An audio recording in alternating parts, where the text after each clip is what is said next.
next door, and you dread what's coming next. The fighting starts. You hear the screaming and the yelling, and then you pick up the phone, and those old feelings come back again. You really want to help, but people say, it's none of your business. If she stays with him, she deserves it. But you know better.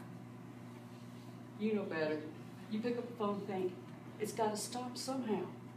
That's the story across the nation right now. In homes and cities and towns, and even in the finest mansions.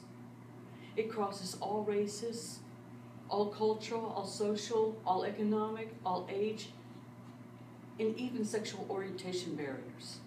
What I'm talking about is domestic violence. And don't think that it won't happen to you. Because that's what I used to thought until it happened to me. Well, and I'm going to expose 3 myths with my speech today. These 3 myths are what keeps people in abusive relationships. The 3 myths are: 1, that you did something to deserve this. 2, that the children are better off if you stay. And 3, that the abuser don't know what they're doing. With my speech, I want to give people the help and the courage to move on. Now, according to WebMD, these are the signs you need to look for when you're in an abusive relationship, like threats, name-calling, humiliation at public or in home, slamming doors or breaking dishes. That's the emotional abuse. That's the abuse he uses to control you.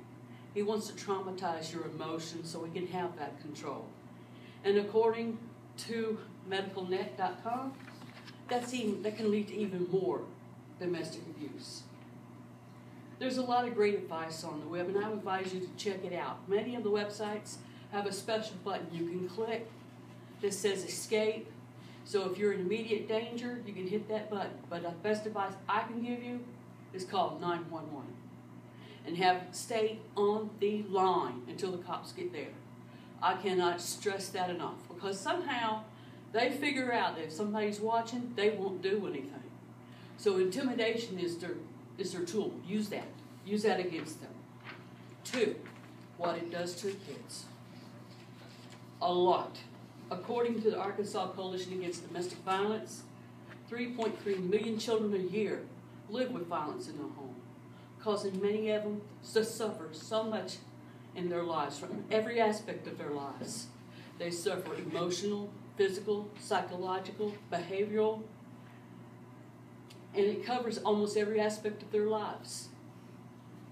According to the divorcesupport.about.com, 50% of these children will have PTSD symptoms.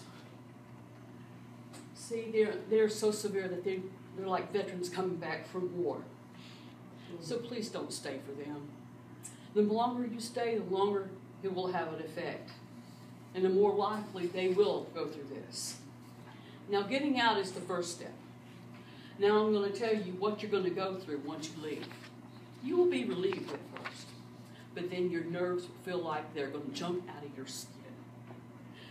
I had panic attacks, I had anxiety, I had flashbacks, I had nightmares, and I was on constant edge because I was living in fear and walking on eggshells for 7 years of my life. I went through all that. I went into group therapy, I went to see therapists, and now I'm with counseling over there at the VA. I got lucky. I got out. I had family out of state, and that's where I stayed until my divorce. That way he wouldn't stalk me. And if they do try to stalk you, don't hesitate to call 911. I cannot stress that enough.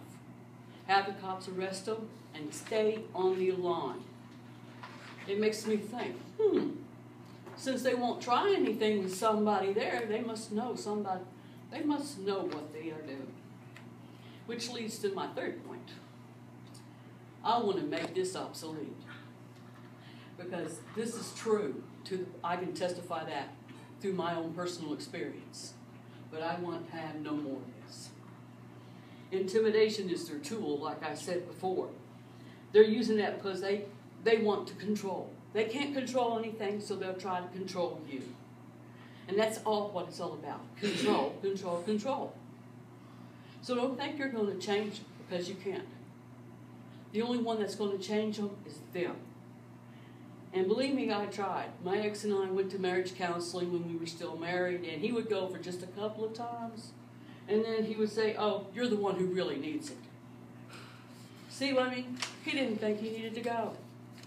He was the cause of the problem, and he didn't think he needed to go. The head of the First Abuser Rehabilitation Group called Emerge, Mr. Lindy Brankoff, has this to say. Once a guy starts abusing a woman, he locks in. In many ways, jail takes a bigger bite out of reoffending than even a good batter's prevention intervention program do. And that's why many people don't think that rehabilitation works. But that doesn't mean we should stop treating them. If they don't go, they'll never get the help. And if they never get the help, they'll never change.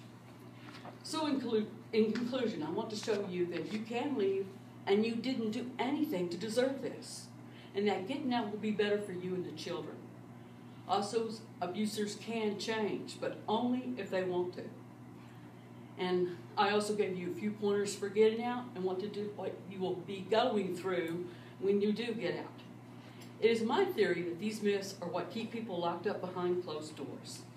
I want people to realize they are not things. And with a little help, you can get through this. Because letting go doesn't mean the abuser was right. It means you won't let it ruin your life. Getting out was the hard part. Now life will be easier if you slam that door behind you. That's it.